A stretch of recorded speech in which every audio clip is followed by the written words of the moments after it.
dos princípios fundamentais de toda filosofia durável. Seremos gratos aos espíritas de todos os centros que houverem por bem colocar esta teoria no número das questões a serem estudadas, e nos transmitirem as reflexões e as instruções de que ela poderá ser objeto. Ano 12, setembro de 1869, número 9. Variedades. O ópio haxixe.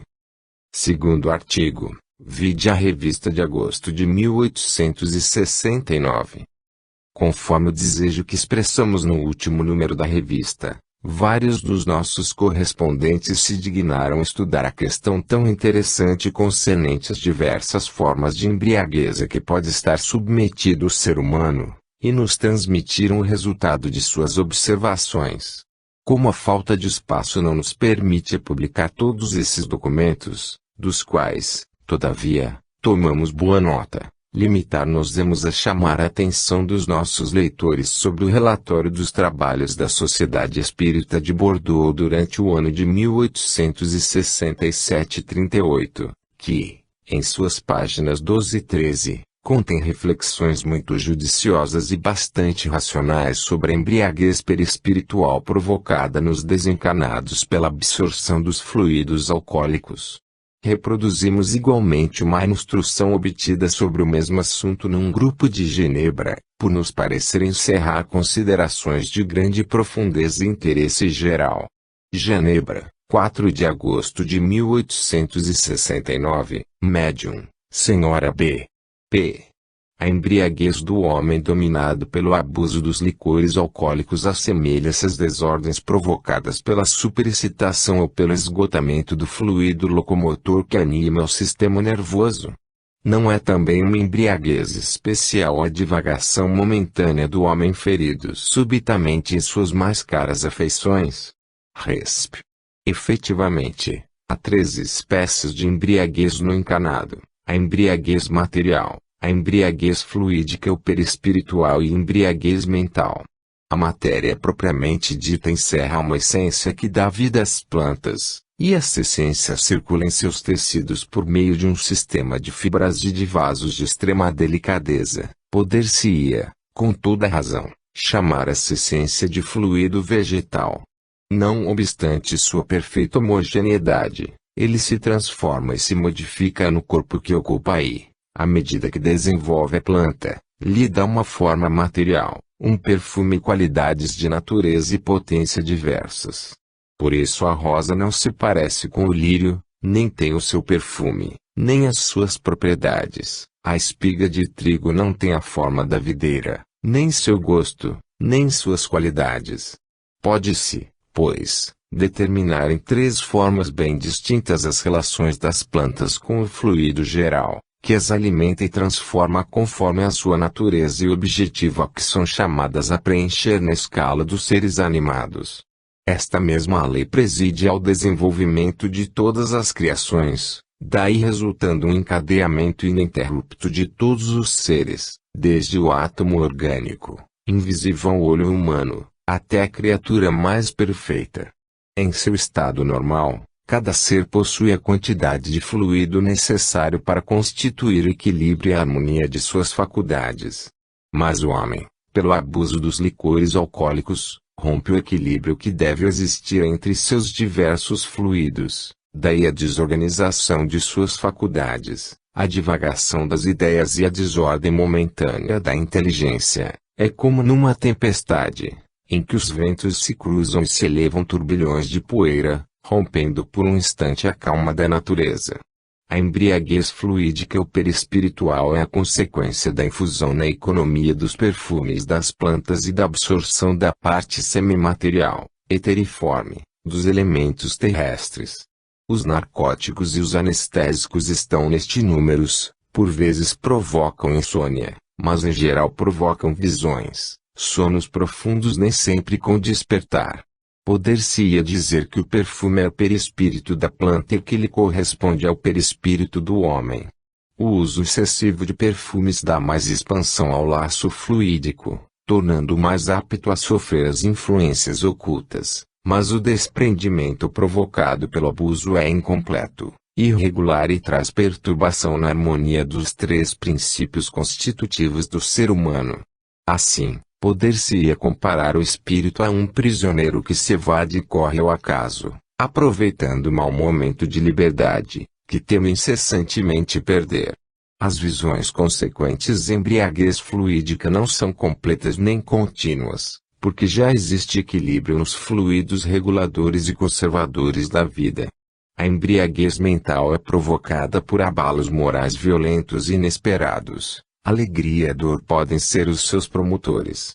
É possível estabelecer uma analogia longínqua entre essa embriaguez e o que se passa na planta que, além da sua individualidade e de seu perfume, possui propriedades, que conserva e que pode utilizar, quando não pertence mais à terra.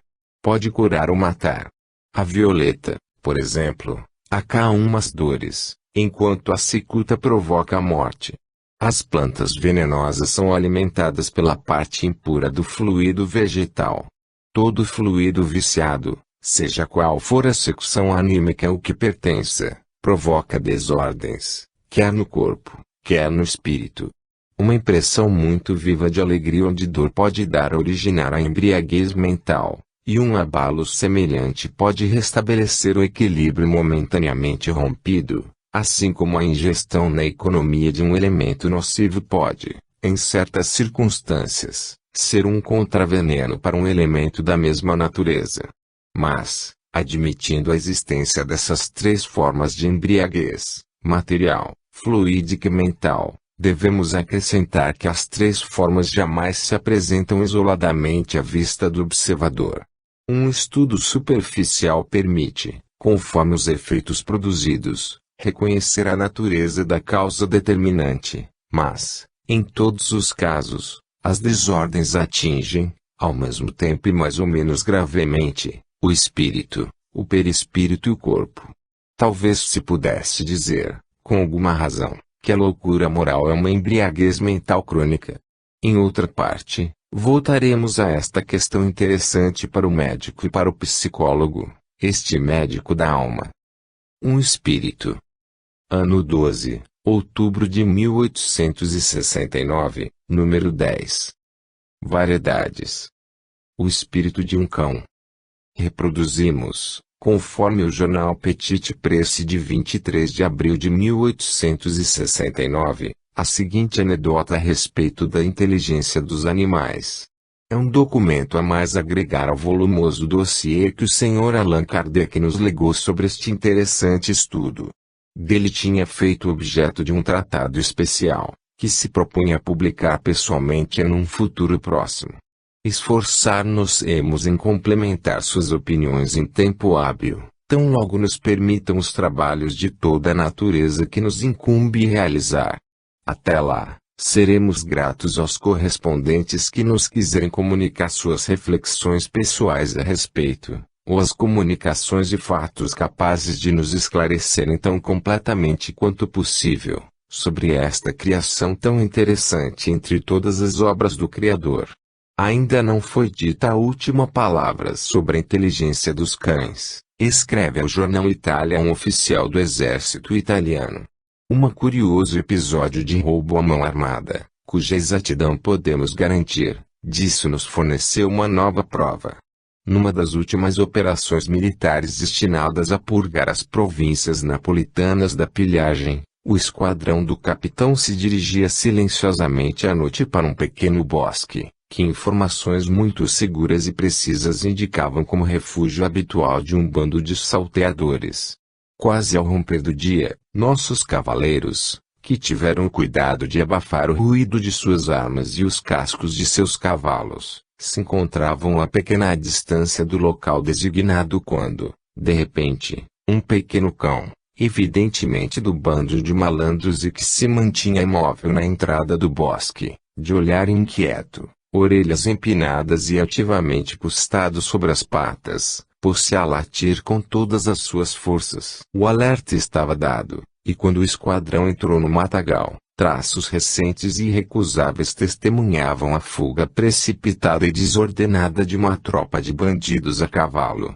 O capitão morde o bigode e, Num acesso de mau humor fácil de compreender, resmungando entre os dentes, disse: "Maldito cão!" Tomou seu revólver e apontou para o infeliz sentinela dos bandidos, que acompanhava o esquadrão latindo cada vez mais. O tiro é dado, o cão rola na poeira, levanta-se para depois cair, soltando gritos plangentes, barriga para cima, patas no ar, rígido, imóvel. O esquadrão retoma sua marcha sem grande esperança de rever os assaltantes, mas, ao cabo de um bom quarto de hora, qual não foi a surpresa do capitão ao ver o fantasma do cão, ou, melhor dizendo, o próprio cão, que ele julgava morto e bem morto, em trotes curtos, ao lado do esquadrão, dissimulando-se atrás das árvores e das altas ramagens, espiando a marcha e a direção da tropa, cumprindo até o fim sua missão de sentinela avançada. Muito admirado, o capitão chama o cão, a despeito da acolhida pouco graciosa que recebera pouco antes, aproxima-se, alegre. Apalpam-no, examinam-no, nem um só arranhão, nem uma mecha de seu pelo queimado ou sequer chamuscada. Não restava dúvida, o cão tinha representado uma comédia, com talento e sucesso dignos do maior interesse. Sua inteligência, seu jeito manhoso conquistaram a graça dos soldados, que o acariciavam e com ele dividiam suas provisões. Apressemo-nos em dizer que ele se mostrou sensível e reconhecido a essas boas maneiras, não mais deixou o esquadrão e se tornou amigo e companheiro dos soldados. Além disso, voltando atrás em suas simpatias e veledades bandidas, e convertido inteiramente às ideias de ordem e de respeito à lei, agora ele é o mais fino caçador de salteadores e, por conseguinte, seu mais temível e encarniçado inimigo. Petit Presse de 23 de abril de 1869. Mediunidade no copo d'água e mediunidade curadora na Rússia. Um dos nossos correspondentes de Odessa, Rússia Meridional, nos transmite interessantes detalhes sobre a mediunidade vidente por meio do copo d'água. Vide a Revista Espírita dos meses de outubro de 1864 e 1865, e junho de 1868. Parece que essa faculdade é muito espalhada em todas as classes da escala social, sendo empregada como meio de adivinhação e de consulta pelos doentes. As pessoas que dela são dotadas veem, num copo ou numa garrafa d'água, sem qualquer magnetização, imagens que muitas vezes mudam de aspecto. Eis as informações que nos foram dadas e que o nosso correspondente obteve de uma testemunha ocular e cuja veracidade não pode ser posta em dúvida. Um de meus amigos, diz ele, velho coronel reformado, espírito e médium escrevente, a quem informei de minha leitura do artigo de Genebra, número de junho da Revista Espírita, 1868, narrou-me o seguinte fato que lhe é pessoal. Para evitar qualquer alteração, deixarei falar o meu interlocutor, limitando-me simplesmente a traduzir do russo para o francês. Muito tempo antes que se cogitasse de espiritismo, eu morava em Nikolajiev. A filha do meu cocheiro, menina de 12 anos, é idiota e assim permanecia, apesar de todos os meios empregados pelos pais para restituir-lhe a razão. Um dia, o pai procurou-me e pediu permissão para chamar uma huacarca, literalmente, mulher sábia, a qual, segundo lhe asseguravam, podia curar sua filha. Nada tendo a objetar, fizeram vir a huacarca e eu mesmo fui à cozinha para assistir à sessão. A mulher pediu um vaso liso de aranito, encheu de água e se pôs a olhar no seu interior, murmurando palavras incompreensíveis. Logo ela se voltou para nós dizendo que a menina era incurável, aconselhando-me a olhar no vaso para ir encontrar a prova do que dizia.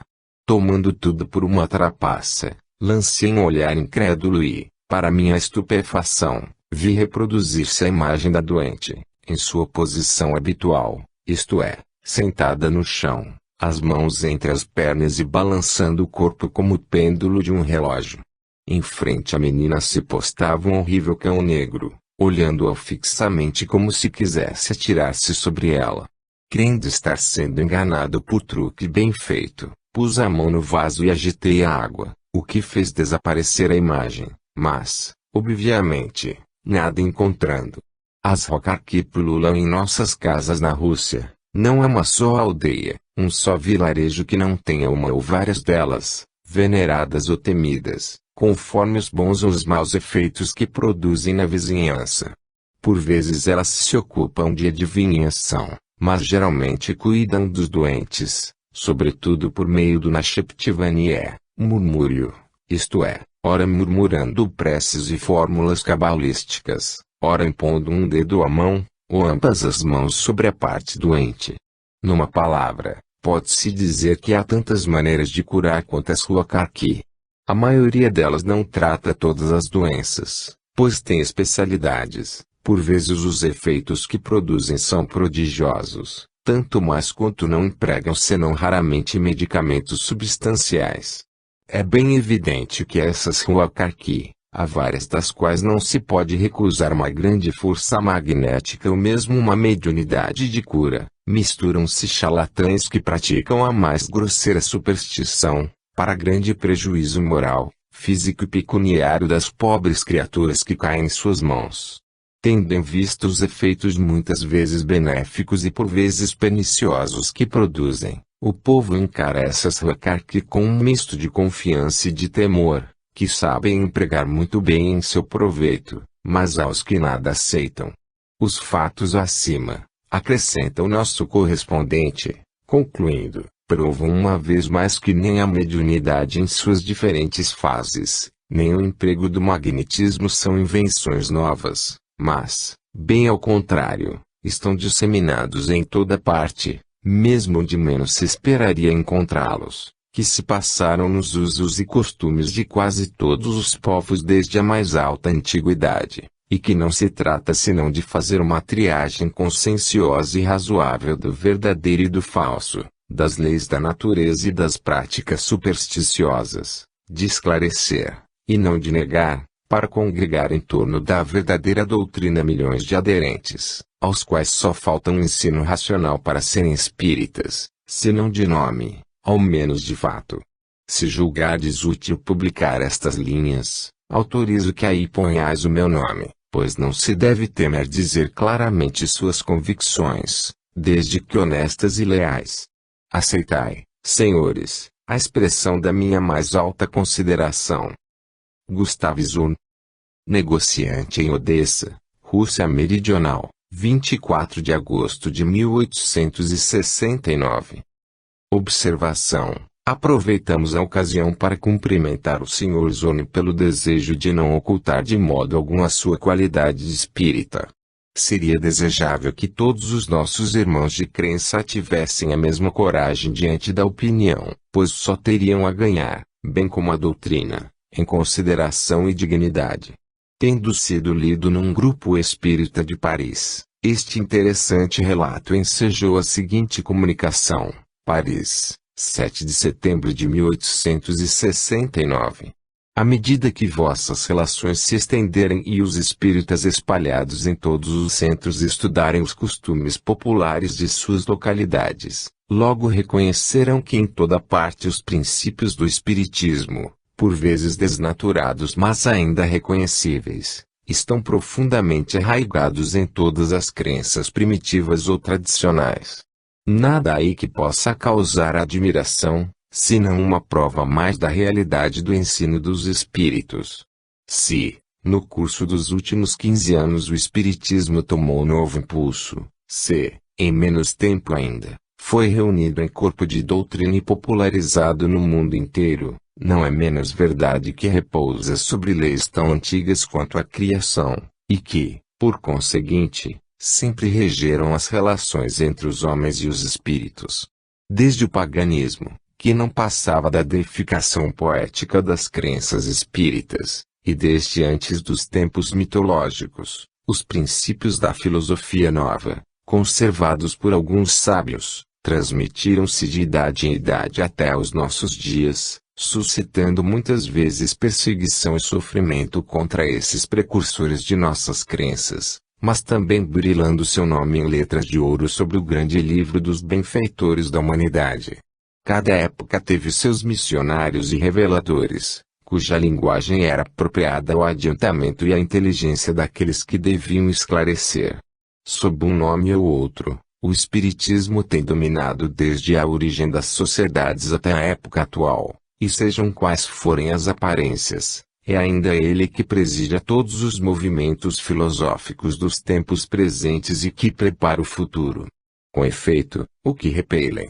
Uma palavra, uma forma, mas o espírito da doutrina está em todos os seres verdadeiramente progressistas e, mesmo, talvez nesses pretensos materialistas, reduzidos a divinizar a matéria, porque acham muito pequeno e muito mesquinho o Deus que lhes ensinaram a adorar. De fato, não é mais um Deus pessoal e vingativo que de agora em diante deve presidir a direção das humanidades. Apaga-se a forma, para não deixar subsistir senão os princípios. Que importam os obstáculos e as dificuldades do caminho?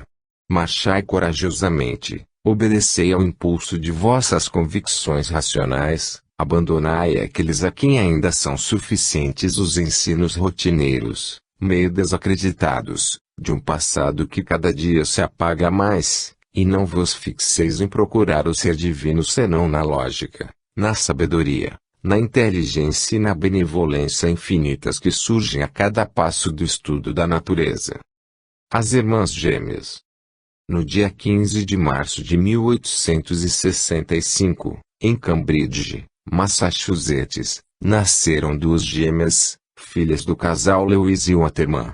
Somente uma sobreviveu, a quem deram o nome de Rose. Nessa época já tinham duas filhas de 4 anos. O casal acreditava nos ensinos da doutrina ortodoxa, mas conhecia o espiritualismo e o considerava como uma irrisão, particularmente a senhora Waterman. Se porventura assistia a uma conferência ou a uma sessão, era por motivo de distração. Antes de falar, a pequena Rose manifestou grande amor pelas flores, afeiçoando-se particularmente pelos botões de rosas. Para contentá-la, amarravam em seu peito flores artificiais, que eram substituídas quando perdiam o viço. Quando Rose começou a andar sozinha, fugia das irmãs e parecia sentir grande prazer em divertir-se sozinha ou com uma companhia imaginária, pois seus pais haviam notado que ela sempre estendia a mão para receber um segundo pedaço de maçã ou de bolo, como se quisesse prover as necessidades de uma outra criança. Começou a falar com 2 anos. Certo dia, em que se divertia com sua companheira invisível, perguntaram quem é que brincava com ela. Minha irmãzinha Lili, respondeu. Por que pedis 2 maçãs? Quero uma para Lili. Quando os visitantes perguntavam seu nome, respondia, botão de rosa. É por isto que o trazeis sempre amarrado ao peito? Não, é para que minha irmãzinha Lili tenha um. Onde está vossa irmãzinha Lili? No céu. Onde é o céu? Aqui, minha irmãzinha Lili está aqui. Muitas perguntas semelhantes foram feitas a esta interessante criança, e suas respostas eram sempre conformes, implicando a presença de sua pequena Lili, não só brincando com ela de dia, mas sendo sua colega de cama, pois Rose tomava seu travesseiro nos braços, acariciava e o chamava sua pequena Lili, fazia a descrição desta aos seus pais, dizendo que tinha belos cabelos louros, olhos azuis, um belo vestido e queria que sua mãe lhe fizesse outro semelhante. Certo dia do mês de janeiro de 1868, encontraram com ela um botão de rosas frescas e perfumadas. Onde o teria conseguido? Era um mistério para a família, porque não havia flores semelhantes na casa e não viera ninguém que lhes pudesse ter dado. Onde conseguistes esta bonita flor? Perguntaram-lhe. Foi minha Lili que me deu, respondeu ela. De outras vezes eram pensamentos que lhe eram dados. Os pais não davam a tais fatos a menor importância, quando um dia alguém falou do espiritualismo e aconselhou o Sr. Waterman a consultar um médium. Tendo seguido o conselho, obteve para si a prova de que Lili não era um ser imaginário, e sim o espírito de sua irmã, gêmea de Rose. Tendo a senhora Waterman se tornado médium escrevente, obtiveram, por seu intermédio, comunicações de diversos espíritos, que lhes deram provas notáveis de identidade, notadamente uma do espírito Abi, uma tia do Sr. Waterman, com a qual ela havia passado a juventude.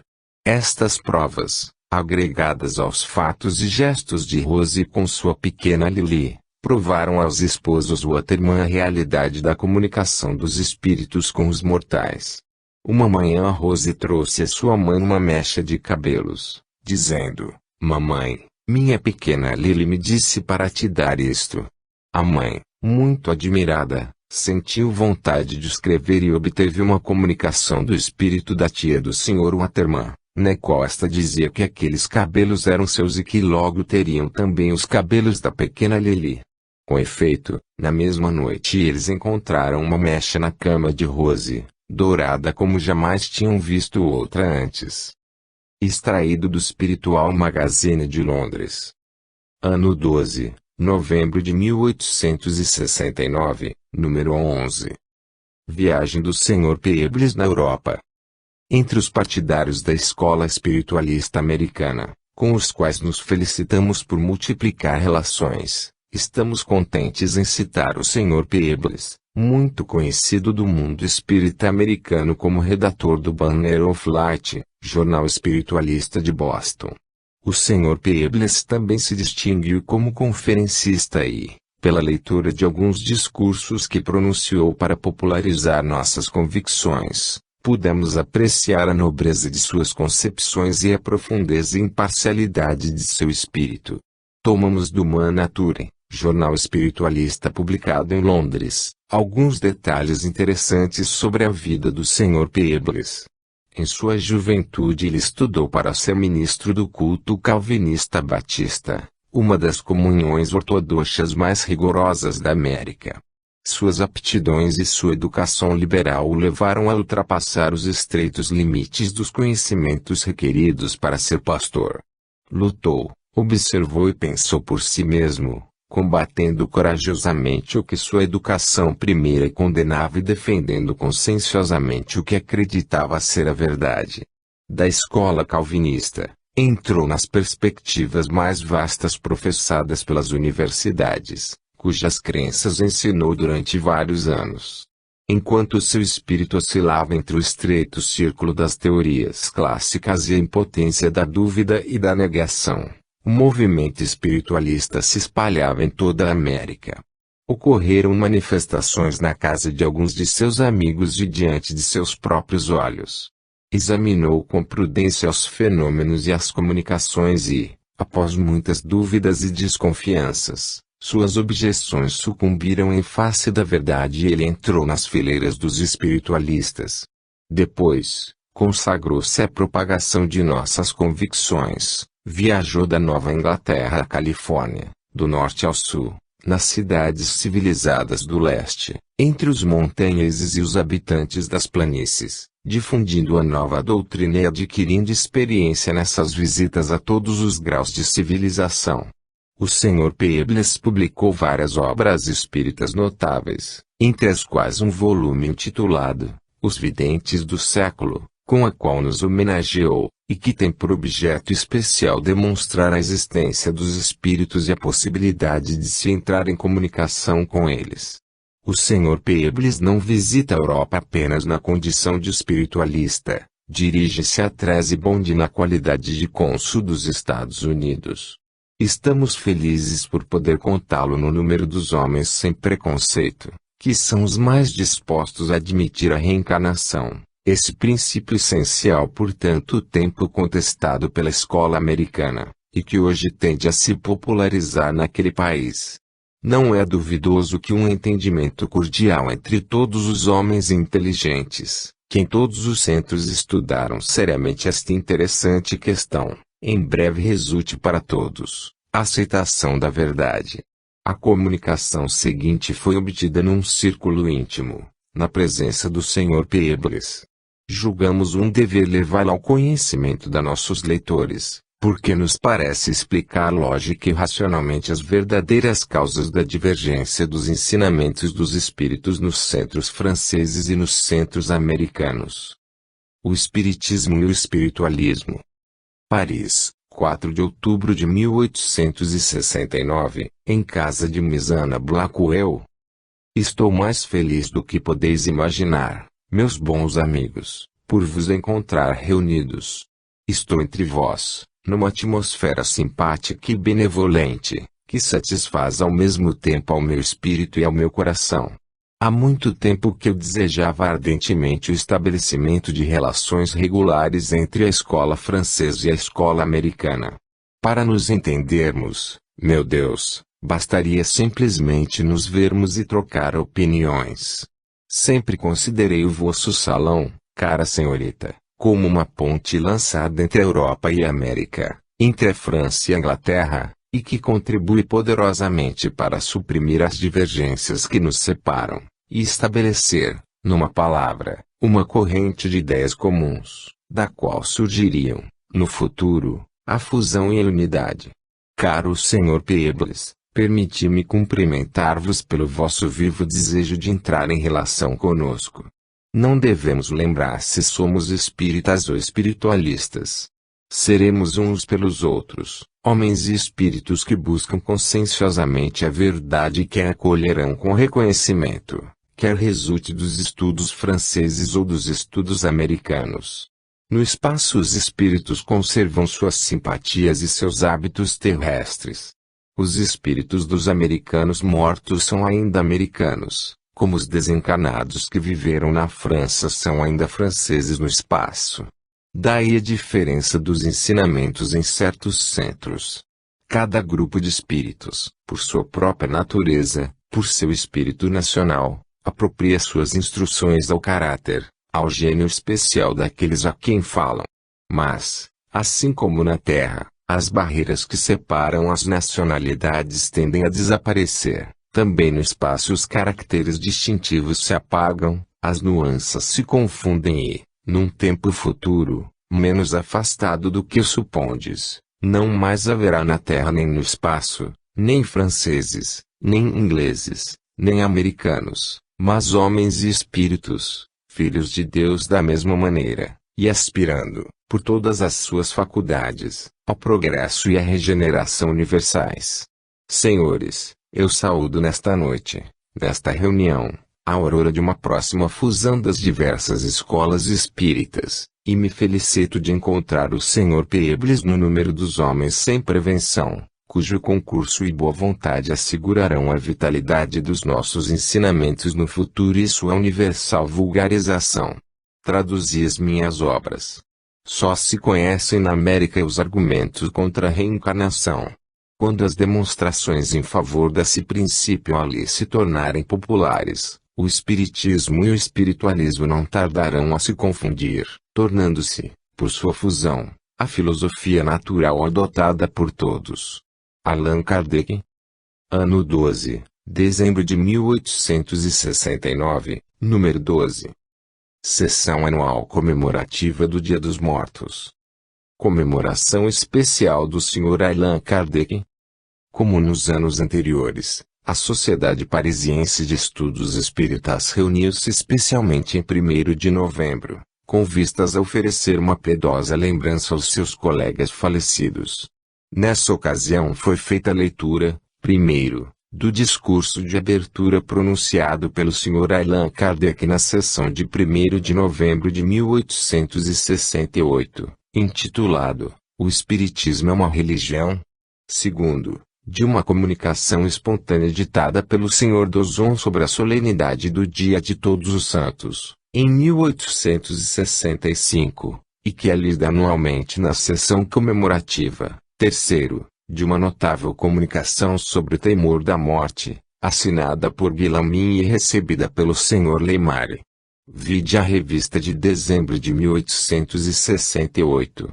Depois de ter invocado as bênçãos de Deus sobre a Assembleia e agradecido ao nosso presidente espiritual, São Luís, o seu concurso habitual, a sociedade julgou por bem prestar, por meio de uma comemoração especial, Um particular testemunho de reconhecimento à memória do Sr. Allan Kardec. Fazendo-se intérprete dos sentimentos gerais, um dos membros do comitê pronunciou a seguinte locução: Senhoras e senhores, nesta sessão especialmente consagrada a dar marcas do nosso reconhecimento aos espíritos que houveram por bem prestar-nos o seu concurso, e a honrar a memória dos nossos colegas falecidos e de todos os que, por seus trabalhos, se tornaram dignos da admiração dos homens, devemos um testemunho particular de simpatia e de veneração ao homem honrado por excelência, cujos trabalhos conquistaram celebridade universal, ao eminente espírito que, no mundo do espaço como na terra, consagrou seu tempo e suas faculdades à obra bendita de moralização e regeneração da humanidade. Todos conhecestes o pensador laborioso cujo nome está em todos os lábios, o filósofo convicto e consciencioso cujos ensinos encontraram eco em todos os verdadeiros amigos do progresso, Allan Kardec, o imortal autor de O Livro dos Espíritos. Depois de ter dedicado sua vida à coordenação metódica da doutrina espírita, em consolar os aflitos, em tranquilizar os espíritos roídos pela dúvida da incredulidade, substituindo a incerteza e a negação concernente ao futuro da alma por uma crença racional, fundada sobre as próprias leis da natureza, foi colher na erraticidade a merecida recompensa, a sanção da missão cumprida e reunir os elementos necessários para contribuir ainda, como espírito, para fazer da humanidade um só povo de irmãos, marchando solidariamente para a conquista do futuro. O homem soube fazer-se apreciado e amado não só pelos que o conheciam pessoalmente, mas ainda por seus numerosos correspondentes, enfim por todos que encontraram em suas obras a consagração de suas mais legítimas aspirações. Sem se preocupar com as críticas dos que, por orgulho ou por preconceito, recusavam-se a compreender a nossa insaciável avidez de conhecimento, voltava mais para o alto as suas contemplações. Os obstáculos que teve de superar, as decepções diante das quais se deixaram abater tantos pensadores sérios não o atingiam.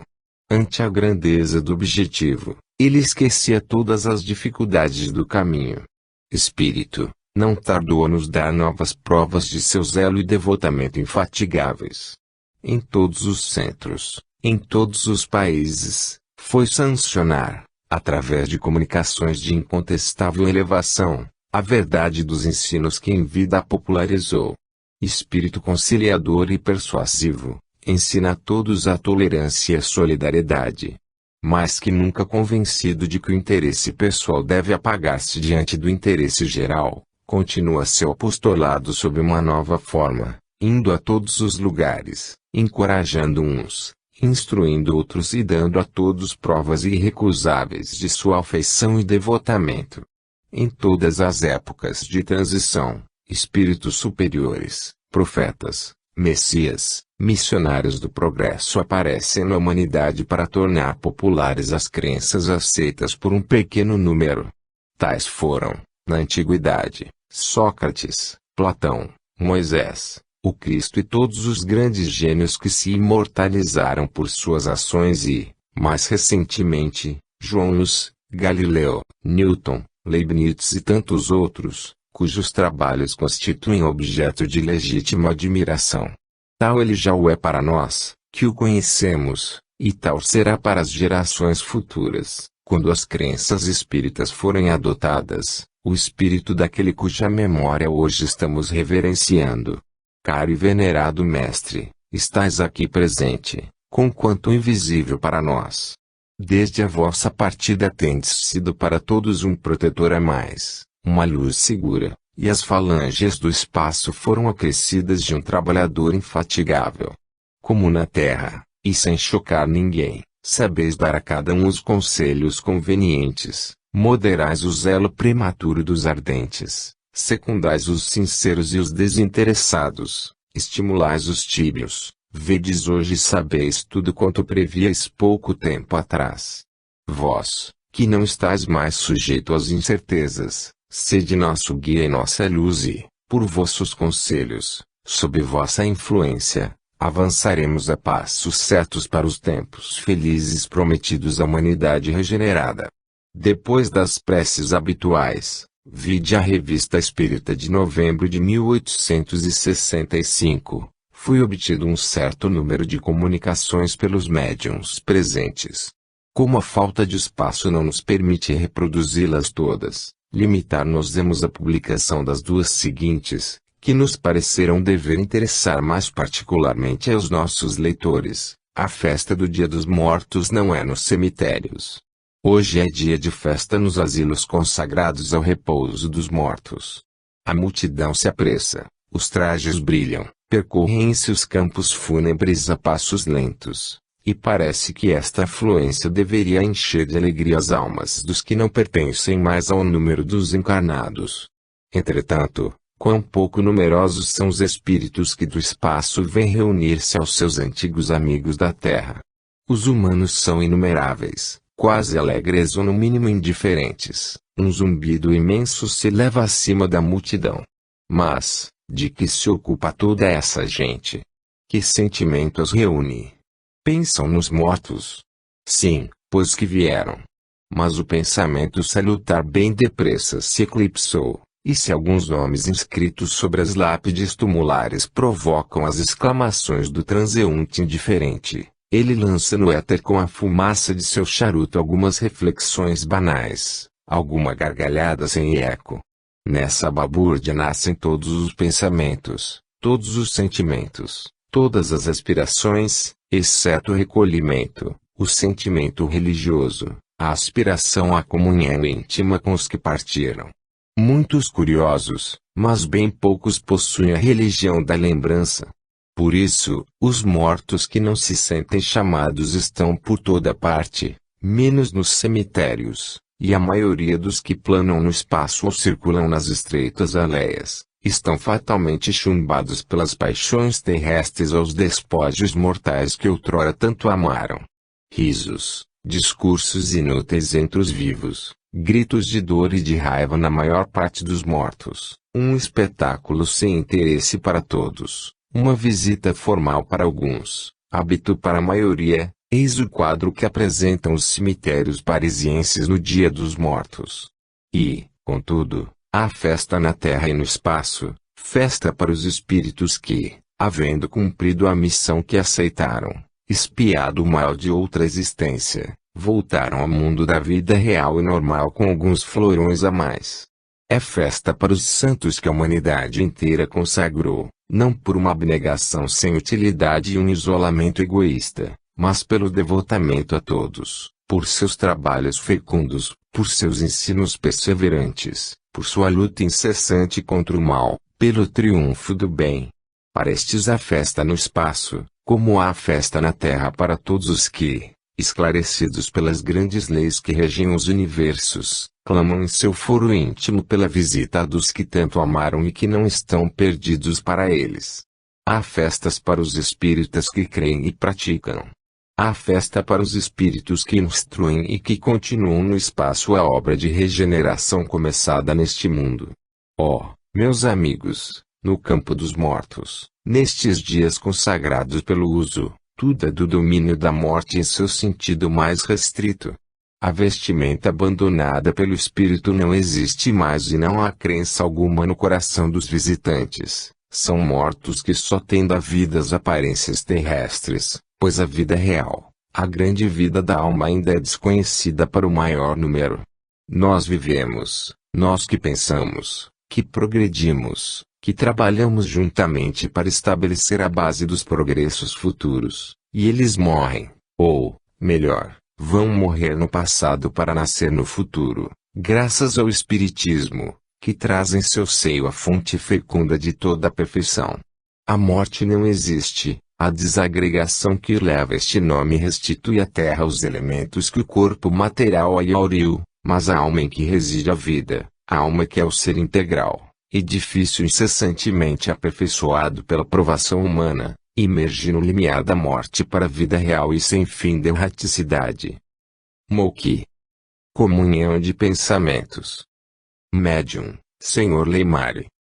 Raramente me é concedida a satisfação de vir entre vós, senhores espíritas. Até pouco tempo atrás eu não era dos vossos, hoje, sou um adepto completo, com o que me congratulo.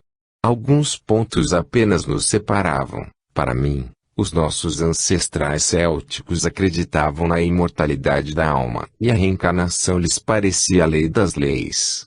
Filho de gauleses, tendo vivido como gaulês nos últimos dias da Idade Média, venho afirmar a doutrina preconizada hoje. Ela é a grandeza do mestre Allan Kardec. Seu espírito judicioso, lacônico provou-lhe a realidade. Ele está entre nós, lendo em vosso espírito o pensamento profundo, inapercebido, e, posso repetir com orgulho, comungo com ele pelo pensamento. Comunhão de pensamentos. Como é profunda esta ideia! Que radicalismo na filosofia liberal e renovadora de nossa sociedade atormentada, entristecida, mortificada pelas dissidências, pelas fronteiras materiais, fictícias, que os interesses levantaram entre todos os povos. Não nego o caráter peculiar a cada país, como Henri Martin, meu honrado amigo, tão prudente, tão lógico, reconheço o gênio particular inerente a cada população, separada das outras por montanhas, rios, florestas imensas, por esse dom excepcional da providência, que introduzia no espírito geral de cada povo esse instinto original que devia, pela sucessão dos séculos, trazer um código regenerador à humanidade, código de justiça, criando harmonia na difusão pela divergência das cores. E esse tempo chegou, em que as fronteiras materiais se abaixam e as unidades fluídicas parecem seguir o vapor e a eletricidade. Montanhas, abismos, mares, não existis mais. A alma de Deus se universaliza, assim como o pensamento através dos espaços se traduz instantaneamente. As Américas sentem as pulsações do pulso europeu, e o progresso, lei divina, reúne os mais opostos sistemas. Trabalho, indústria, ciência, mecânica, filosofia estão no auge e todos os vossos caros condiscípulos da erraticidade bendizem os promotores do progresso humano, esses gênios desaparecidos corporalmente, mas que presidem a todas as fases humanitárias, e é sobretudo neste momento que o mestre lamenta a sua partida. Há divergência, separação, luta entre o futuro que surge e o passado que desaparece, mas ele sabe que o objetivo é a lei e sua brandura é adoçada pensando que o tempo, esse curador infatigável, sabe usar todas as asperezas. Ele sabe, o vosso morto venerado, muito mais vivo do que nunca, que a luz sairá das discussões animadas e que a justiça reunirá todos os homens em feixes, diante dessa desagregação do mundo antigo, que leva as consciências à dúvida, ao horror do desconhecido. Ele sabe, o mestre, que os mortos vão depressa e, repito, comungo o seu pensamento. Instituições, formas, crenças antiquadas, tudo morre e tudo se regenera. As camadas terrenas são revolvidas para se inocular esse vírus benfazejo que se chama leitura, saber, ciência, julgamento. E todos os desaparecidos vão bater sem cessar em todas as consciências, para as despertar e levantar a tampa de chumbo que as cobria. Comunhão de pensamentos. Última palavra de meus trabalhos de cidadão, torna-se, assim, valor intrínseco, joia nacional, inspire meu país, todos os países unidos com seus princípios, creio bem-querer, a justiça, a concórdia, o amor. Faze que em vez de palavras vãs haja devotamento e o mestre, satisfeito, verá, pela vontade de todos que amam a calma, a verdade e a doutrina espírita, irradiar-se o espírito de solidariedade, chamando a família eterna dos mortos e dos vivos a concorrerem para a edificação futura da crença na vida da erraticidade, a qual convidamos os nossos irmãos presentes e ausentes. Sede espíritas tanto por vossos atos, quanto por vossas palavras. Uni-vos, recolhei-vos, todos vós que vos aproximais da tumba, porque, cabelos louros, cabelos brancos, sentis a vida eterna, Esta surpresa do dia seguinte, surpresa da morte, radiante de vida. Jean Reynaud. Fim.